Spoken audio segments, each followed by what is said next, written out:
La historia de los Nefilim es uno de los relatos más inquietantes y misteriosos de la Biblia. Es un relato breve, pero que ha desconcertado a teólogos, historiadores y estudiosos durante siglos.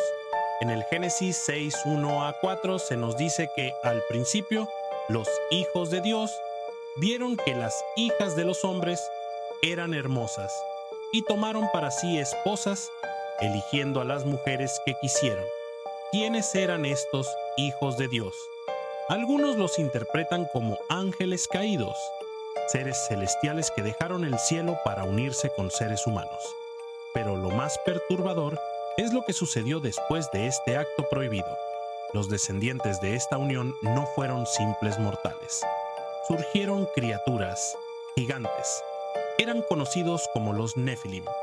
La Biblia describe a estos seres como héroes de la antigüedad, hombres de renombre, pero lo que no dice directamente es lo que realmente eran. Seres con una fuerza sobrehumana, con una inteligencia y habilidades que los colocaban muy por encima de cualquier ser humano. Se hablaba de ellos con un miedo reverente, como si su presencia misma fuera una manifestación de algo completamente fuera de control, de algo que no pertenecía a la naturaleza humana. ¿Por qué se les mencionaba en estos términos? ¿Qué eran realmente? Algunos estudiosos sugieren que los Nefilim no solo eran gigantes, sino que representaban una corrupción de la creación misma, seres de otro mundo, nacidos de una transgresión divina, que podían haber desafiado el orden natural, desbordando el límite entre lo humano y lo celestial. Los Nefilim fueron una abominación para la humanidad, una especie que, según algunos relatos apócrifos, trajo consigo un reinado de terror, guerras, violencia y caos. La leyenda dice que estos seres devoraban a los hombres y que su influencia era tal que incluso afectaron el corazón de Dios, quien vio la corrupción del mundo y decidió exterminarlo todo. Y es aquí donde la historia se vuelve aún más escalofriante: el diluvio.